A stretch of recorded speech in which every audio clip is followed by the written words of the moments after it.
मेरे प्यारे बच्चों, क्लास 10 प्रश्नावली 3.7 के ऐच्छिक प्रश्नावली के अंतिम प्रश्न 8वें प्रश्न को लेकर के यहाँ पर मैं उपस्थित हुआ हूँ। प्रश्न का कहना है कि ABCD एक चक्रीय चतुर्भुज है और इस चक्रीय चतुर्भुज के कोण ज्ञात करने हैं आपको। चक्रीय चतुर्भुज दिए गए हैं, इसको समझते हैं।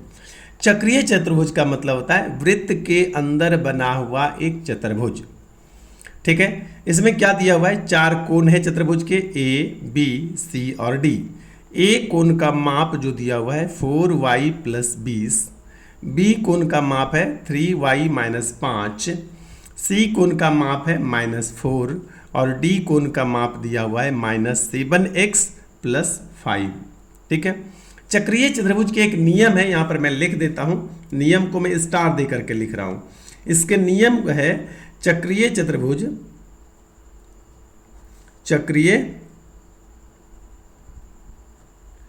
चतुर्भुज में आमने और सामने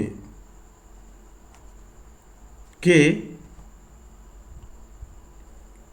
कोणों का योग 180 डिग्री होता है। क्या मतलब हुआ? मतलब ये हुआ कि कोण A और प्लस कोण C बराबर हो जाएगा 180 डिग्री। उसी प्रकार से कोण B प्लस कोण D बराबर भी हो जाएगा 180 डिग्री।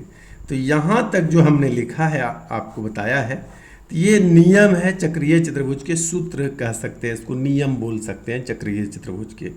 इसी नियम से आगे हम लोग प्रश्न को हल करेंगे। तो आइए आगे प्रश्न पर आते हैं। फिगर दिखते रहना चाहिए। मैं ज़्यादा कॉपी को आगे बढ़ा दिया हूँ तो थोड़ा सा पीछे कर ले रहा हूँ। तो यहाँ पर हम लोग क्या करेंगे? अब सॉल्व करेंगे।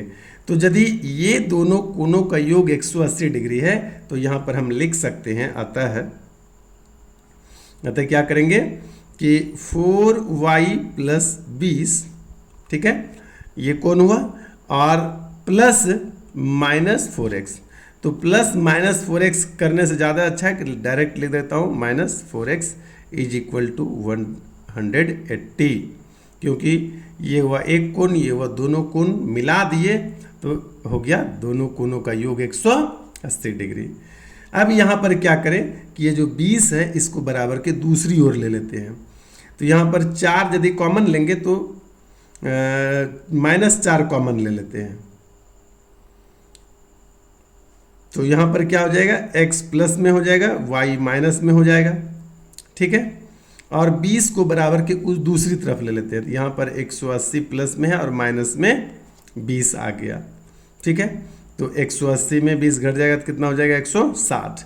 अब x - y = कहेंगे तो 160 बटे माइनस में 4, इसको कटाएंगे तो कितना हो जाएगा? -40। यानी कि या वाला सिंबल देते रहना चाहिए, यानी कि x - y = -40। ये हो गया आपका समीकरण फर्स्ट। पुनः जो है, पुनः उसी नियम से दूसरे दो कोणों का योग भी कितना होगा? 180 डिग्री होगा। तो इस बार B और D ले लेता हूँ। तो B है कितना? 3y - 5 और प्लस, और ये माइनस में 7x और प्लस 5। चूँकि ये प्लस जब रहता है तो गुना होकर के माइनस ही बन जाता है, कुछ बदलता नहीं है। दोनों मिला करके भी कितना हुआ? 180 डिग्री। अब इसको यदि हल आप करना चाहें तो क्या करेंगे कि आगे तो जैसा है वैसा ठीक है, -5, इस दोनों को गुना होकर के -7x हो जाएगा, इस दोनों को गुना होकर के प्लस में 5 हो जाएगा, बराबर 180 डिग्री। तो डिजिट में -5 है, यहाँ पर डिजिट में +5 है, तो दोनों कैंसिल हो गया। और यहाँ पर अब आगे लिखेंगे 3x वाले को पहले लिख लेता हूँ, -7x और प्लस में 3y = 180। ये हो गया आपका समीकरण 2। और अब हम लोग बहुत अच्छे से जानते हैं समीकरण 1 और समीकरण 2 को हल करना। तो उसी विधि से हम लोग क्या करेंगे, कभी समीकरण को हल कर लेंगे। तो क्या करना होगा कि समीकरण 1 में 3 से गुना करना होगा। यदि y पक्ष को आप y चर को लुप्त करना चाहते हैं, विलोपित करना चाहते हैं, तो यहाँ पर लिखेंगे समीकरण 1 गुना 3 कर समीकरण 2 में जोड़ने पर, चूंकि चिन्ह पहले से ही अलग अलग है, जोड़ने पर तो समीकरण 1 गुना 3 तो हो गया 3x माइनस में 3y और माइनस में 40 दिया 120। समीकरण 2 को जैसे कि तैसे छाप लिया जाए तो ये हो जाता है 180। तो प्लस 3y और माइनस 3y कट गया। अब यहाँ पर 3x है, माइनस में 7x है, तो माइनस में 4x बचता है। इधर 120 में यदि आप 180 घटा देते हैं तो यहाँ पर हो जाता है प्लस में 60। फिर x बराबर यदि आप लिखना चाहें तो हो जाएगा 60 बटे -4, कटाएंगे तो हो जाएगा 15 चौके 60, तो माइनस में 15। x का मान कितना हुआ -15। अब आप x के वैल्यू को किसी भी समीकरण में रख सकते हैं, पहले दूसरे। तो आइए हम समीकरण 1 में रखते हैं। यहाँ पर मैंने लिखा x का मान समीकरण 1 में रखने पर, ठीक है। और समीकरण 1 भी मैंने यहाँ लिखा। तो x का मान आया कितना है, तो माइनस में 15, और फिर जो भी है -y है बराबर है -40 है, तो मैंने लिख दिया। अब इस -15 को बराबर के दूसरी तरफ ले जाएंगे तो क्या लिखना होगा, -y और -40 प्लस 15। तो 40 में जब 15 घटाएंगे तो कितना बचेगा, 25 बचेगा। तो -y बराबर -25। इस माइनस से ये माइनस कैंसिल, यानी y बराबर कितना हो गया, 25। x बराबर -15, y बराबर 25। चारों कोण आपको कहा गया था ज्ञात करने के लिए। तो आइए यहाँ पर हम लोग बगल में चारों कोण ज्ञात कर लेते हैं। कोण यदि a की बात करें तो ये है आपका 4y + 20। इसका मतलब ये हुआ कि 4 और y का मान कितना है, 25। तो 25 लिख देते हैं y के जगह पे प्लस 20। तो 25 चौके 100 प्लस 20, यानी कि कोण A का मान कितना आया, 120। ठीक है।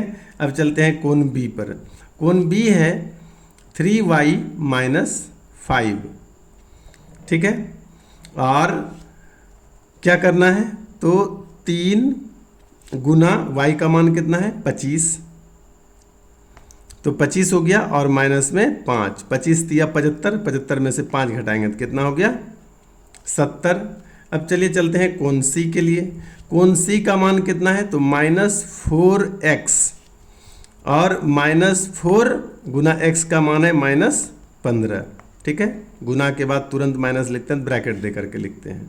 तो ये हो गया माइनस गुना माइनस प्लस। अब 15 चौके 60, यानी कोण C का वैल्यू कितना हुआ, 60 डिग्री, 70 डिग्री, 120 डिग्री। चारों कोण मिलकर 360 होना चाहिए। आइए चलते हैं कोण D। तो कोण D बराबर कितना हो जाएगा, -7x और +5।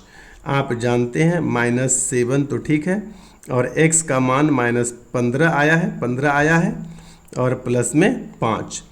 तो -7 गुना -15, 15 सत्ते 75 से, यानी 105, और ये माइनस मिलकर प्लस हो गया। ये हो गया 105 और +5, यानी कि 110। और अब यदि कोण ABCD चारों को जोड़ेंगे तो ये हो जाएगा आपका 360। 120 + 60 180, और 170 और प्लस 110, 180 180 + 180 360। तो ये हमारा आंसर ये हो गया चारों कोण। धन्यवाद। बने रहिए मैथ्स मंत्रा के साथ। इसी तरह से अच्छे वीडियो लेकर के मैं आपके लिए उपस्थित होता रहूँगा। धन्यवाद।